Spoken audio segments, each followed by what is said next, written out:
نستعينه ونستغفره ونؤمن به ونتوكل عليه ونعوذ بالله من شرور أنفسنا ومن سيئات أعمالنا من يهده الله فلا مضل له ومن يضلل فلا هادي له ونشهد أن لا إله إلا الله وحده لا شريك له ونشهد أن سيدنا وسندنا وحبيبنا ومولانا محمدا عبده ورسوله أرسله الله تعالى بالحق بشيرا ونذيرا وداعيا إلى الله تعالى بإذنه وسراجا منيرا أما بعد فإن أصدق الحديث كتاب الله وخير الهدي هدي محمد صلى الله عليه وسلم وشر الأمور محدثاتها وكل محدثة بدعة وكل بدعة ضلالة وكل ضلالة في النار أعوذ بالله من الشيطان الرجيم بسم الله الرحمن الرحيم فاعفوا واصفحوا حتى يأتي الله بأمره آمنت بالله صدق الله مولانا العظيم وقال النبي صلى الله عليه وسلم الدين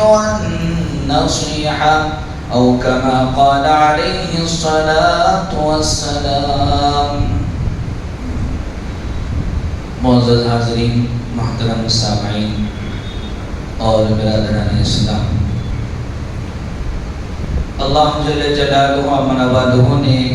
ہمیں جو دین اسلام دے کر بھیجا ہے وہ امن کا پیغام دیتا ہے. دین اسلام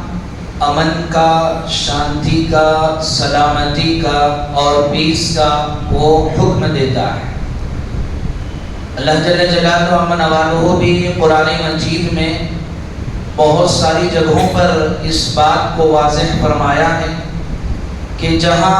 اللہ کی طرف سے بہت ساری نعمتیں انسان کو ملتی ہیں، مال ہو، دیگر چیزیں ہوں، امن بھی ایک اللہ تعالیٰ کی طرف سے بہت بڑی نعمت ہے. چنانچہ اللہ تعالیٰ نے اپنے کلام پاک میں ارشاد فرمایا ضرب اللہ مثلا قریۃ کانت آمنۃ مطمئنۃ یأتیہا رزقها رغدا من کل مکان. اس آیت میں اللہ جل جلالہ و من والہ نے اس قبیلے کا، اس قریے کا، اس گاؤں کا، اس علاقے کا تذکرہ فرمایا ہے کہ ہم نے انہیں بہت ساری نعمتیں دی تھی، اور اس میں اللہ نے ایک لفظ استعمال فرمایا ہے کانت آمنۃ مطمئنہ، یعنی کہ وہ قریہ ایمان والا اور امن والا اور اطمینان سے رہنے والا، یعنی کہ اطمینان سے رہنا اور ایمان کے ساتھ رہنا اور امن کے ساتھ رہنا یہ اللہ کی ایک بہت بڑی نعمت ہے. اسی لیے اللہ نے قرآن مجید میں فرمایا کہ ان اللہ لا یحب الفساد، اللہ تعالیٰ فساد کو، بگاڑ کو، جھگڑے کو اور ایک دوسرے کے اندر خرابی لانے کو اللہ تعالیٰ پسند نہیں فرماتے. اور آگے اللہ نے فرمایا کہ والفتنة اکبر من القتل، کہ فتنہ پیدا کرنا، دو آدمیوں کے درمیان نفرتیں پیدا کرنا، دو آدمیوں کے درمیان دشمنی پیدا کرنا، دو قوموں کے درمیان دشمنی پیدا کرنا اور ایک دوسرے کے خلاف غصہ پیدا کرنا، یہ جو فتنہ ہو کسی بھی طرح کا ہو، دین کا ہو، دنیا کا ہو، والفتنة اکبر من القتل، یہ قتل کیے جانے سے بھی خطرناک چیز اگر کوئی ہے، بڑھ کر ہے تو فتنہ. تو اس سے ہمیں سمجھ میں آتا ہے کہ دین اسلام میں امن کی بڑی اہمیت ہے، اور اسی امن کو لے کر اللہ کے رسول صلی اللہ علیہ وسلم آج سے 1446 سال قبل اللہ کے رسول صلی اللہ علیہ وسلم اس دنیا میں آئے اور آپ نے ساری دنیا کو امن کا پیغام دیا. اور تاریخ گواہ ہے کہ آج دنیا میں امن لانے کے لیے بہت ساری کوششیں کی گئی. ان کوششوں میں بہت ساری جنگیں ہوئی. یعنی کہ کوئی ملک، کوئی کنٹری اس کا نظریہ یہ تھا کہ اگر ہمارے اس ملک میں امن لانا ہے تو فلاں قسم کے لوگوں کو ختم کرنا ہے، فلاں اس طرح کے لوگوں کو ختم کرنا ہے. اس طرح ہوتے ہوتے کئی کروڑوں لوگوں کا قتل ہوا ہے. چاہے وہ فرانس کی جنگ ہو جس میں ان کے علاقے میں جب انہوں نے اپنے علاقے میں وہ جمہوریت لانے کے لیے اس میں انہوں نے کئی لاکھ لوگوں کا قتل کیا. اور پھر اس کے بعد رشیا اور افغان جنگ کیوں نہ ہو، اور اس کے علاوہ غلف جنگ کیوں نہ ہو، اور پہلی جنگ عظیم کیوں نہ ہو، دوسرے جنگ عظیم کیوں نہ ہو، اس کے آنکڑے اگر دیکھے جائیں تو کسی جنگ میں 1,36,00,000، کسی میں 1 کروڑ، کسی میں 15 لاکھ، کسی میں 42 لاکھ، نہ جانے کروڑوں لوگوں کی جانوں کی قربانی دینے کے بعد انہوں نے یہ پیغام دیا کہ اب امن قائم ہوگا. یعنی کہ دنیاوی اعتبار سے لوگوں نے امن قائم کرنے کے لیے کئی لاکھ لوگوں کا قتل کیا ہے، لیکن تاریخ گواہ ہے کہ جس دور میں اللہ کے رسول صلی اللہ علیہ وسلم نبی بنا کر بھیجے گئے، وہ دور میں اتنا برا دور، اتنے جاہلیت کا دور جس کا تذکرہ آپ نے بارہا سنا ہوگا کہ معمولی باتوں پر جھگڑا ہو جانا، اور وہ جھگڑا اور وہ جو دشمنی ہے اتنی زیادہ بڑھ جانا کہ وہ مرتے ہوئے وصیت کر کے مر رہا ہے کہ فلاں علاقے سے، فلاں آدمی سے میری دشمنی ہے، تم اس کی دشمنی کو برقرار رکھنا. اور وہ لوگ اس دشمنی کو آگے بڑھانے کو اپنے لیے فخر سمجھتے، اور اسی کے لیے وہ کوششیں ہوتی اور اسی کے لیے محنتیں ہوتی. ایسے دور میں جب اللہ کے رسول صلی اللہ علیہ وسلم دنیا میں آئے کہ جس میں معمولی باتوں پر جھگڑے کئی سالوں تک چلتے،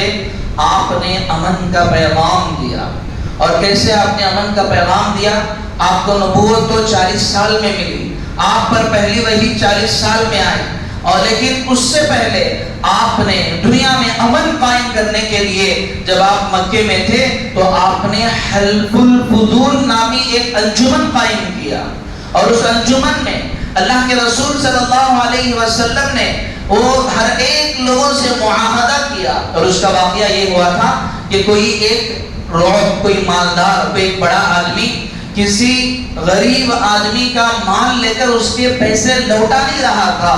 اس کے بدلے میں ان سارے لوگوں نے مشورہ کیا کہ آگے چل کر کسی کے ساتھ ظلم نہیں ہونا ہے، ہر ایک کو اس کا حق ملنا ہے. اس کے لیے حلف الفضول نامی ایک انجمن قائم کی گئی. ابھی اللہ کے رسول پر وحی نازل نہیں ہوئی، ابھی آپ پر نبوت کا سلسلہ ابھی شروع نہیں ہوا تھا. اسی موقع پر آپ نے دنیا کو امن کا پیغام دیا اور سب کے ساتھ مل کر معاہدہ کیا کہ اس کے بعد کسی پر کوئی ظلم نہیں ہوگا، کوئی کسی کا حق نہیں لے گا. تو پھر اللہ کے رسول صلی اللہ علیہ وسلم نے یہاں سے امن کو شروع کیا. اور اگر دیکھا جائے تو اللہ کے رسول صلی اللہ علیہ وسلم کی زندگی کو، آپ کی لائف کو، آپ کی ہسٹری کو، آپ کی سیرت کو، آپ کے سوانح کو اگر پڑھیں تو وہ صرف اس وقت کے لیے نہیں بلکہ قیامت تک آنے والے ہر انسان کے لیے، ہر کنٹری کے لیے، ہر ملک کے لیے، ہر قوم کے لیے جو اللہ کے رسول صلی اللہ علیہ وسلم نے جو پیغامات دیے ہیں، اگر ایک پیغامات پر عمل کر لیا جائے تو ہر اسٹیٹ میں، ہر کنٹری میں، ہر قوم میں، بلکہ ساری دنیا میں وہ امن قائم ہو جائے گا. لیکن افسوس کی بات یہ ہے کہ ہمارے چند ایسے مسلمان کہ جنہوں نے شاید قرآن کو صحیح سے نہیں سمجھا، شاید انہوں نے حدیث کو صحیح سے نہیں سمجھا، انہوں نے دین اسلام کو دنیا کے سامنے ایسے پیش کر دیا جس کی بنیاد پر لوگوں کو یہ غلط فہمی ہونے لگی کہ دین اسلام وہ امن کا پیغام لانے والا نہیں ہے، بلکہ وہ ان کے قول کے مطابق وہ تو خون خرابہ اور وہ قتل و غارت گلی والا ہے. یہ ہماری کوتاہیاں تھی جس کو ہم نے صحیح طرح سے پیش نہیں کیا. اور اللہ کے رسول صلی اللہ علیہ وسلم نے 6 اصول بیان فرمائے. کسی بھی قوم میں اگر قائم ہونا ہے تو 6 طرح کے اصول اللہ کے رسول صلی اللہ علیہ وسلم نے بیان فرمائے. سب سے پہلا اصول یہ ہے کہ انسان 4 چیزوں کی حفاظت کی ضمانت ہے. اگر کسی اسٹیٹ میں، کسی گورنمنٹ اور کسی ملک میں اگر امن اگر قائم ہونا ہے تو اس کے لیے سب سے پہلی شرط یہ ہے کہ وہ 4 چیزوں کی ضمانت ہر شہری کے لے۔ سب سے پہلی تو یہ ہے کہ اس کے جان کی حفاظت کی ذمہ داری لے، یعنی کہ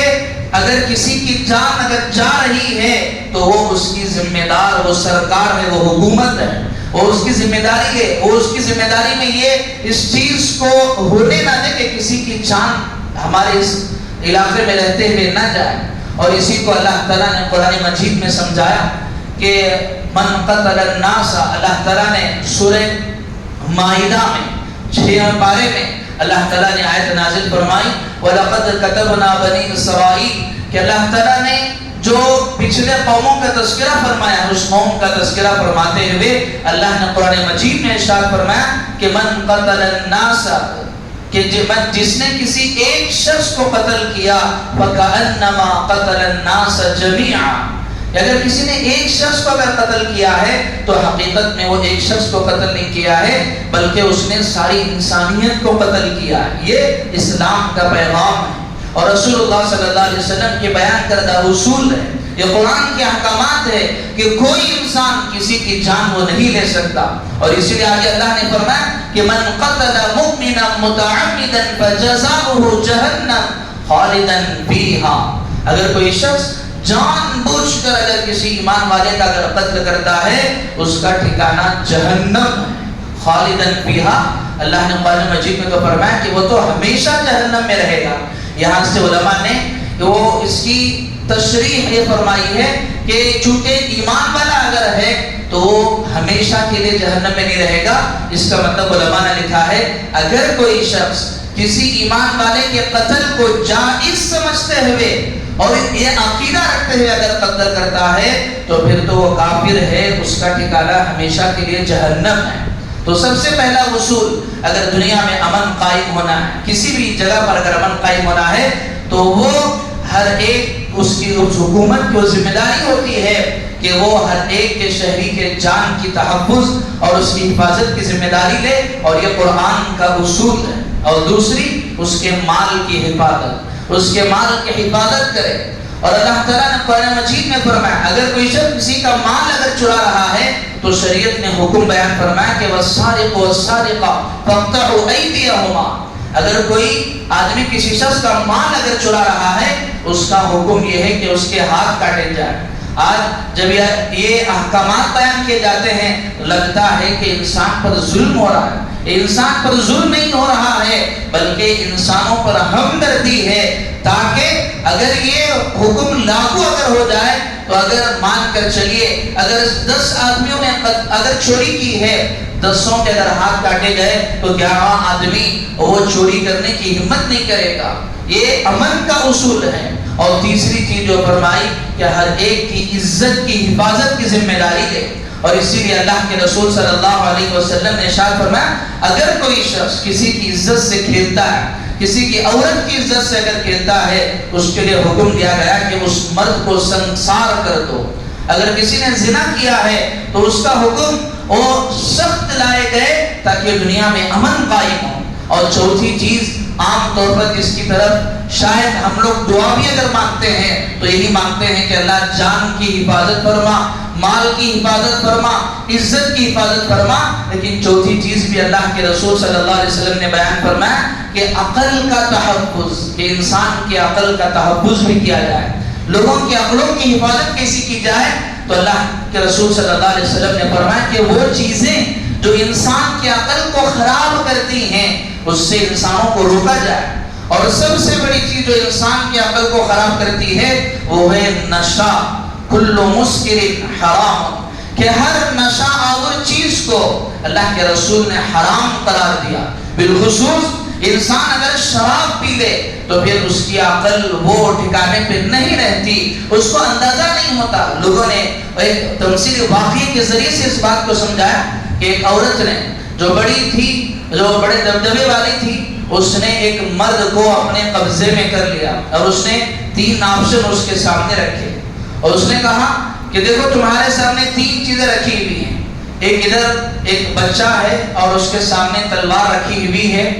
اور میں ہوں اور میرے ساتھ زنا کیا جائے اور وہاں شراب رکھا ہوا ہے اس کو پیا جائے. اس کو آپشن دیا گیا ان تینوں چیزوں میں کسی ایک چیز کو اگر تم کرو گے تو تم آزاد ہو, تم چھوڑ دیے جاؤ گے ورنہ تم مار دیے جاؤ گے. تو اس نے سوچا کہ اگر میں اس کے ساتھ اگر زنا کروں, زیادتی کروں گا تو ظاہر سی بات ہے اس کا نقصان ہو سکتا ہے,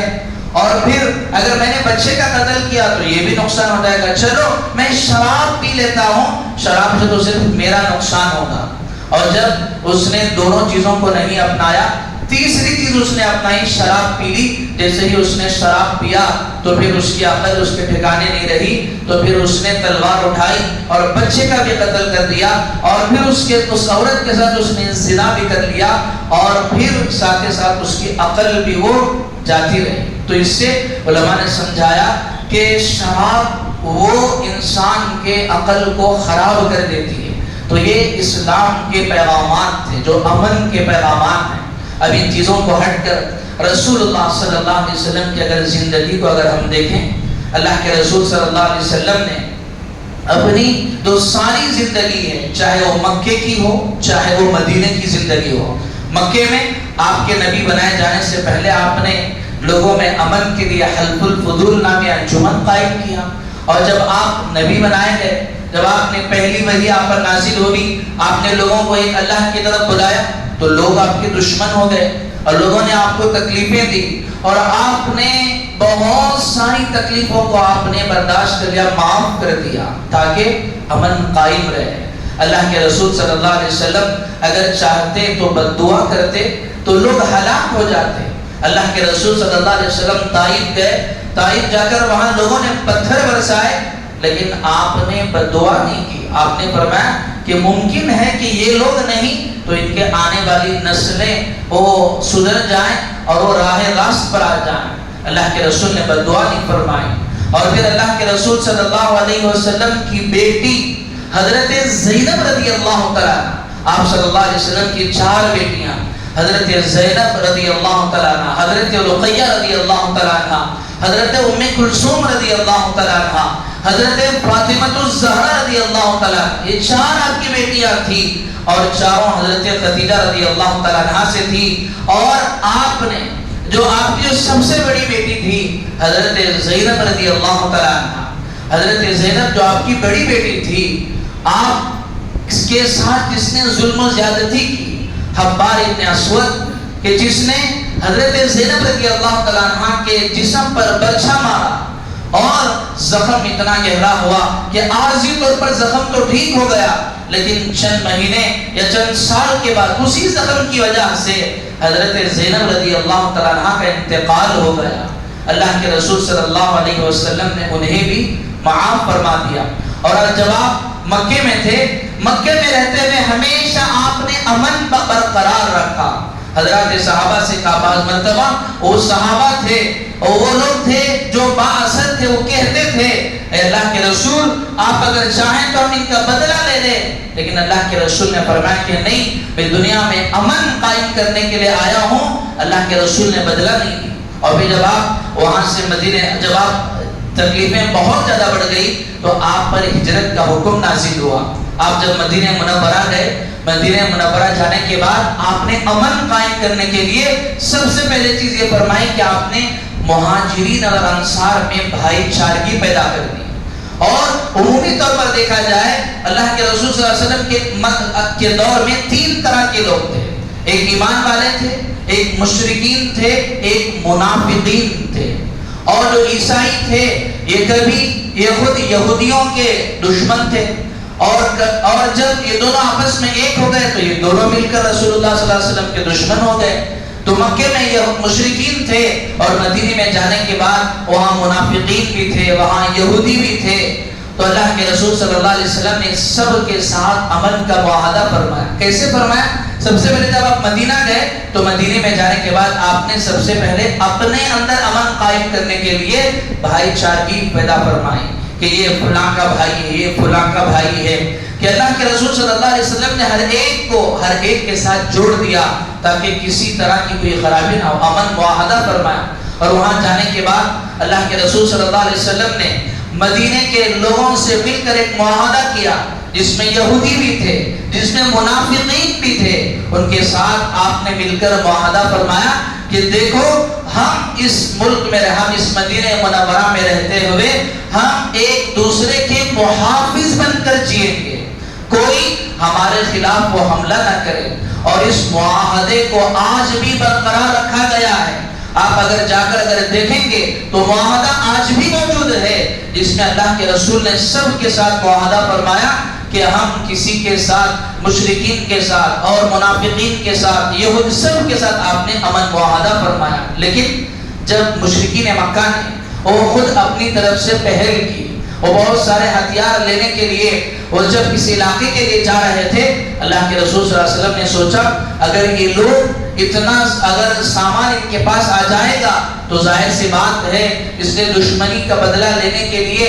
جیسے اس بات کو سمجھنا ہے جب اللہ کے رسول صلی اللہ علیہ وسلم مکے میں تھے تو لوگوں نے ان کو تکلیف دی، جب آپ مدینہ چلے گئے تو مدینہ جانے کے بعد بھی لوگوں کو رہا نہیں گیا کہ یہ وہاں جا کر کیسے آرام سے رہ رہے ہیں، ان کے دلوں کے اندر وہ ایک طرح کی نفرت وہ پنپ رہی تھی۔ تو پھر اللہ کے رسول صلی اللہ علیہ وسلم نے سوچا اگر یہ لوگ اس کے ذریعے سے اگر ہتھیار لے لیں گے اس کی وجہ سے امن خراب ہو سکتا ہے، اس لیے اللہ کے رسول نے حضرات صحابہ کی ایک مختصر سی جماعت کو بھیجا آپ نے، لیکن وہاں انہوں نے یہ سوچ لیا کہ جنگ کے لیے آئے۔ تو پھر اللہ کے رسول صلی اللہ علیہ وسلم نے پھر حضرات صحابہ سے فرمایا کہ اب ہمیں بھی لوٹنا نہیں ہے۔ پھر وہ غزوہ بدر پیش آیا، اور پھر غزوہ بدر جب پیش آیا تو اس میں اللہ نے مسلمانوں کو فتح نصیب فرمائی، اور اس میں بہت سارے 70 سردار مارے گئے، بہت سارے لوگ قیدی بنا کر لائے گئے، لیکن اللہ کے رسول نے وہاں بھی امن کا، محبت کا، بھائی چارگی کا پیغام دیا۔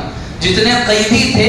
دین اسلام میں ان کو چھوڑے جانے کے 3 طریقے تھے، ایک یہ کہ ان کو فدیہ لے کر چھوڑا جائے، یا بغیر فدیے کے چھوڑا جائے، یا پھر انہیں غلام بنا کر رکھا یا قیدی بنا کر انہیں رکھا جائے۔ اللہ کے رسول صلی اللہ علیہ وسلم نے حضرات صحابہ کو تعلیم دی کہ دیکھو قیدیوں کے ساتھ حسن سلوک کرنا۔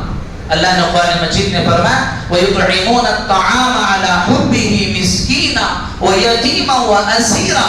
اللہ تعالیٰ نے فرمایا کہ ایمان والے وہ ہیں جو کھانا کھلاتے ہیں اور اللہ کے راہ میں مال خرچ کرتے ہیں، کس کو؟ مسکین کو، یتیم کو اور قیدیوں کو۔ حالانکہ قیدی تو نان مسلم ہے، وہ مسلمان نہیں ہے، لیکن اللہ کے رسول نے تعلیم دی کہ قیدیوں کے ساتھ بھی حسن سلوک کرو۔ اور پھر جب غزوہ بدر کے بعد غزوہ احد پیش آیا تو غزوہ احد میں رسول اللہ صلی اللہ علیہ وسلم پر آپ کے دندان مبارک شہید ہوئے، آپ زخمی ہوئے، آپ کے رخسار مبارک سے خون نکلا۔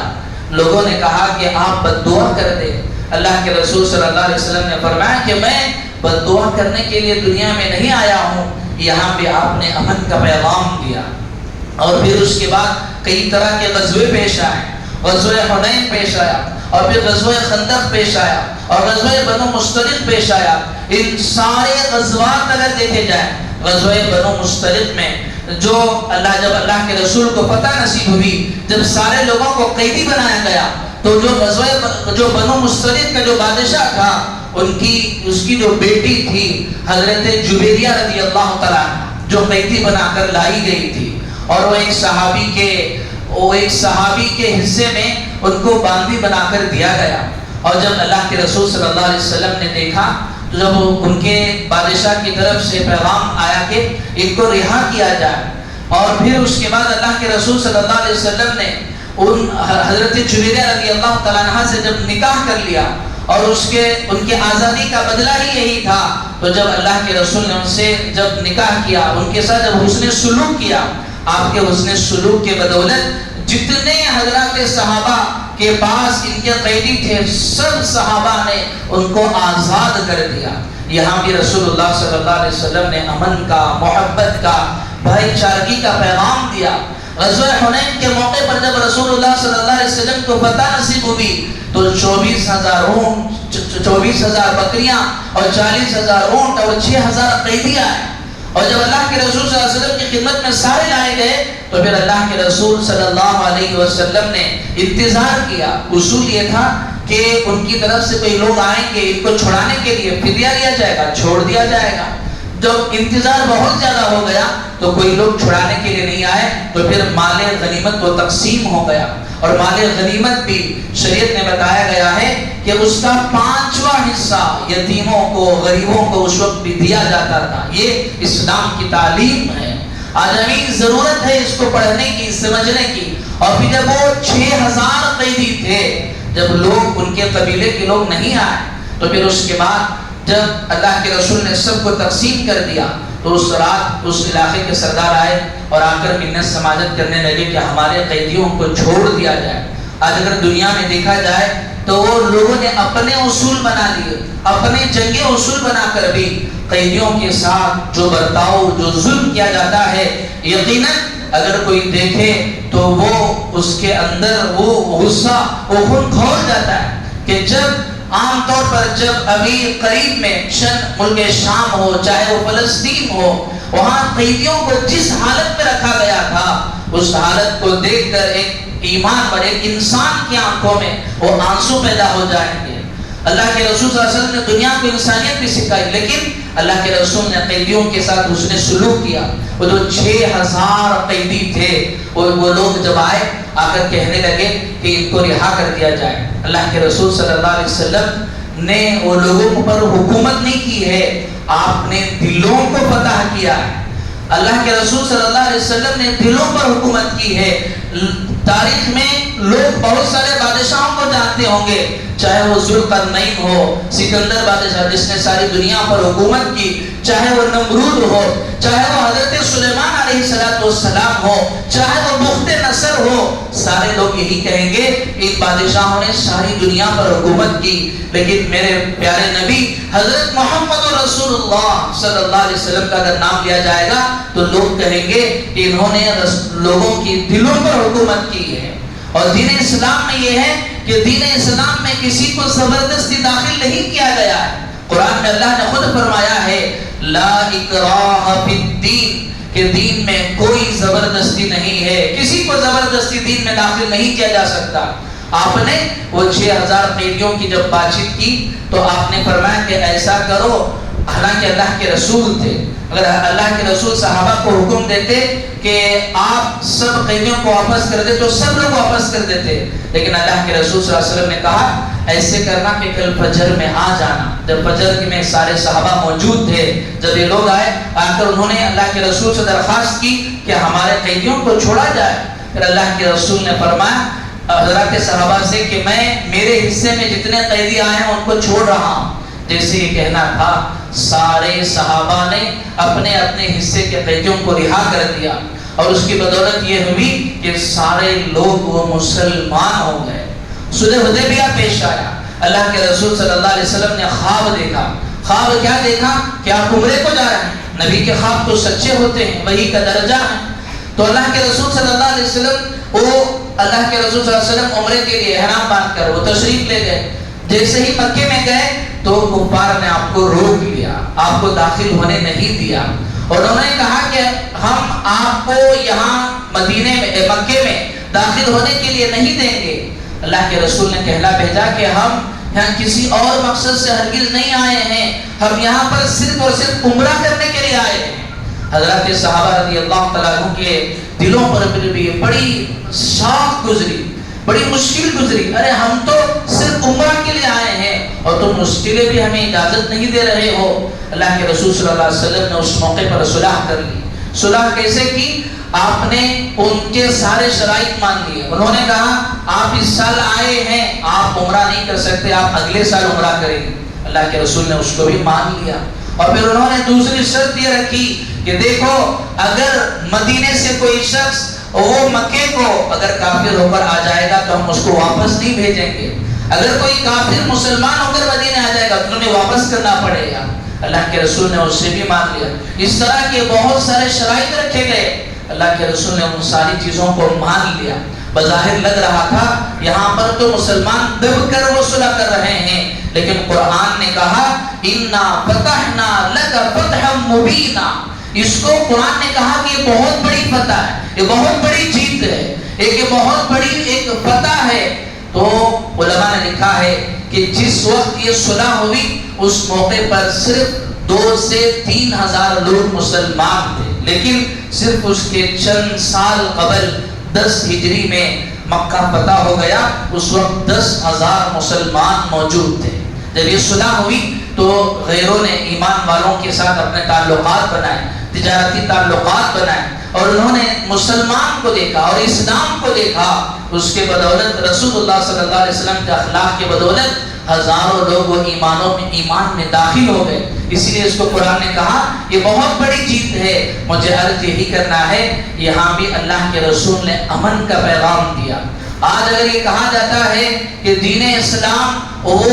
تلوار کی زوروں پر اگر پھیلا ہے تو اپنے ذہنوں میں اس بات کو بٹھا لینا چاہیے. دنیا میں امن قائم کرنے کے لیے کئی کروڑ لوگوں کی جانوں کو قربان کیا گیا، اور اس کے بعد امن کے نام پر، جمہوریت کے نام پر جو ملک بنائے گئے ہیں، آج وہاں پر بھی ظلم ہو رہا ہے. لیکن اللہ کے رسول صلی اللہ علیہ وسلم جس دور میں آئے وہ بڑا ہی جہالت والا دور تھا. ایک آدمی سمجھدار ہے، اس کو آپ سمجھائیں وہ سمجھ جائے گا، لیکن جو جاہل ہے، جس کو آپ کہہ رہے ہیں، وہ سمجھنے کو تیار نہیں. ایسے دور میں اللہ کے رسول نے جو امن قائم کیا پوری دنیا میں، اور صرف کتنے لوگوں کی شہادت ہوئی؟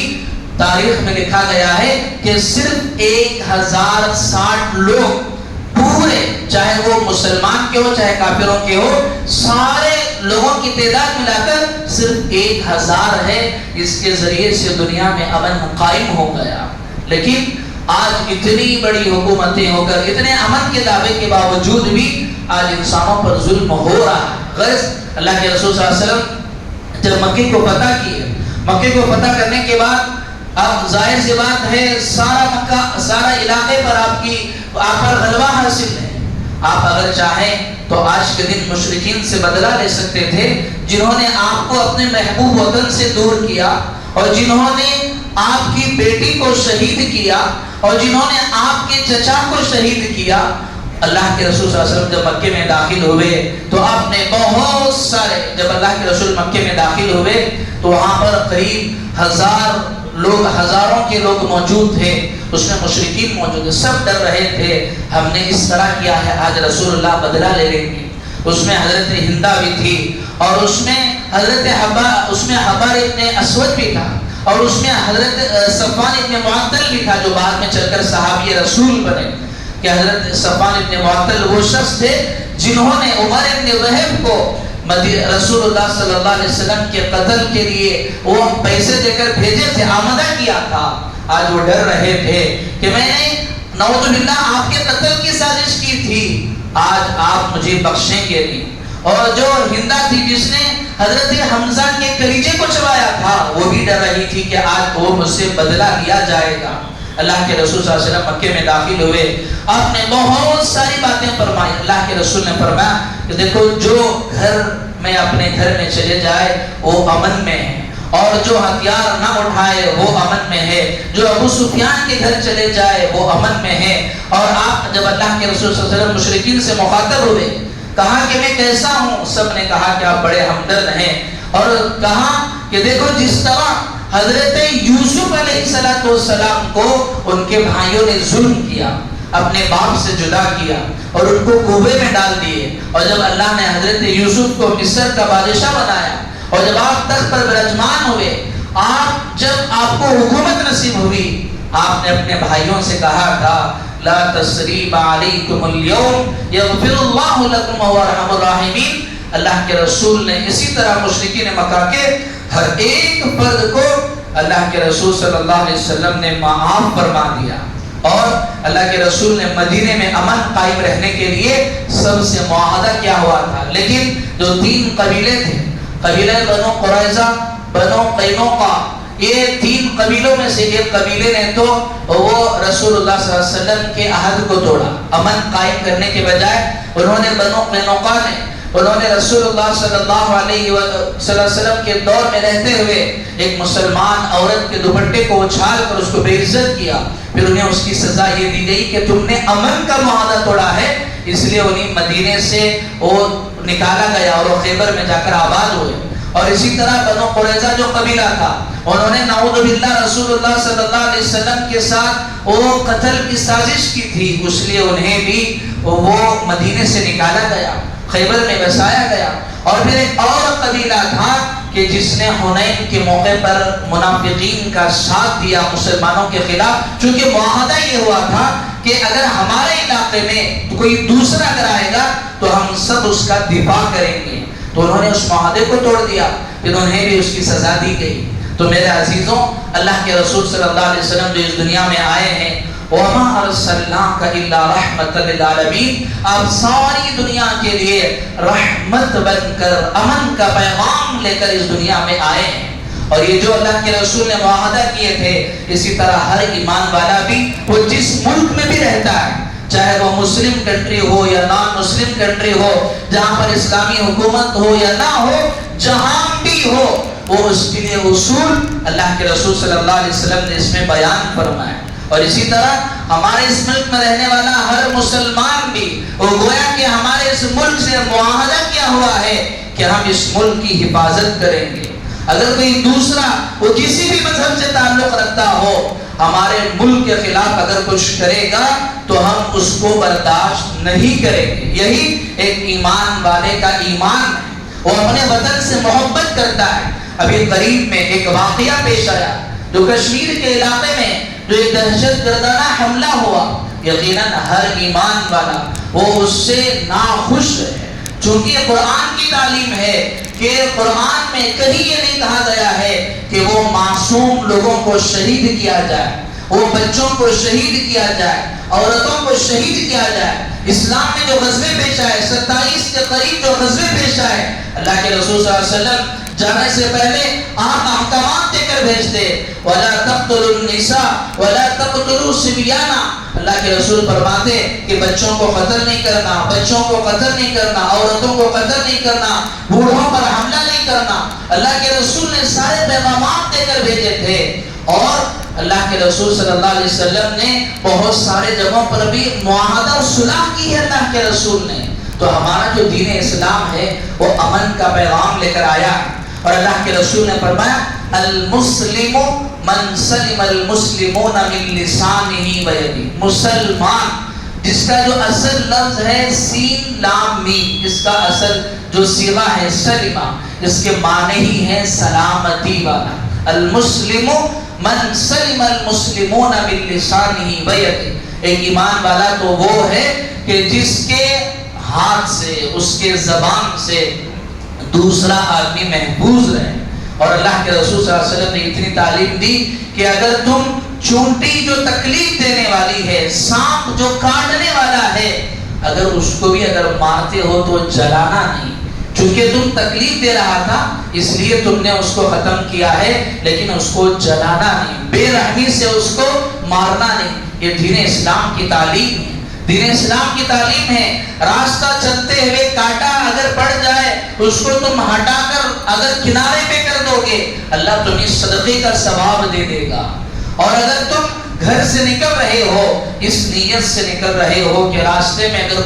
کوئی اگر مجھے مدد کرنے کی ضرورت پیش آئے تو میں مدد کروں گا، تمہاری اس نیت کرنے پر بھی اللہ تمہارے نامہ اعمال میں ثواب لکھیں گے۔ یہ دین اسلام کا پیغام۔ تو میرے عزیزوں، مجھے عرض یہ کرنا ہے، یہ جو واقعہ ہوا اور اس واقعے کو ایک خاص طبقے سے جوڑ کر جو نسبت لگائی جا رہی ہے، یہ بالکل درست نہیں ہے۔ بالخصوص آج کا جو سوشل میڈیا ہے، جو غلط خبریں پھیلا کر یہ مسلمانوں کے خلاف نفرت اور غصے کے لیے لوگوں میں پیدا کرنے کے لیے وہ یہ کہہ رہا ہے کہ ان لوگوں نے مذہب پوچھ کر مارا ہے۔ اگر آپ صحیح سے اگر اس واقعے کی حقیقت کو اگر آپ دیکھیں گے، ان شہید ہونے والوں میں مسلمان بھی ہیں۔ ایک وہ مسلمان بھی ہے جس نے اپنے نان مسلم بھائیوں کی مدد کرنے کے لیے اس نے اپنی شہادت دی ہے، چونکہ اسے معلوم ہے کہ ایمان اسلام وہ امن کا مذہب ہے، وہ خواہ کسی پر ظلم کو برداشت نہیں کرتا۔ ہم اس موقع پر بحیثیت اس ملک کے باشندہ ہونے کے، بحیثیت مسلمان ہونے کے، یقیناً ہمیں افسوس ہے، اور ہم اللہ سے دعا کرتے ہیں کہ اس طرح کے واقعات دوبارہ کبھی پیش نہ آئیں۔ اور اسلام یہ امن کا پیغام دیتا ہے، دہشت گردی سے اس کا کوئی تعلق نہیں ہے، اور دہشت گرد کا کسی مذہب سے تعلق نہیں ہوتا۔ ایک مسلمان اگر شراب پی رہا ہے اس کا مطلب ہرگز نہیں کہ شراب حلال ہو گئی ہے۔ وہ تو اس نے اپنی مسلمانی چھوڑی ہے۔ اسی طرح اگر اسلام کے نام پر اگر کوئی کسی پر ظلم کر رہا ہے تو ایسا نہیں کہ وہ اسلام اس کی تعلیم دے رہا ہے، بلکہ اس نے اسلام کو چھوڑ دیا ہے۔ تو میرے عزیزوں، اس بات کو ہمیں سمجھنا بھی ہے اور اس طرح کا پیغام ہمیں دوسروں کو بھی دینا ہے۔ اور آخری میں آپ حضرات سے گزارش کرنا ہے، یہ جو واقعہ ہوا ہے اس کے سیاسی نقطہ نظر سے ہٹ کر مجھے تو بس دین اسلام کے متعلق کہنا تھا، لیکن ہمارے اس ملک میں جو وقت ترمیمی بل کے مسئلے کو لے کر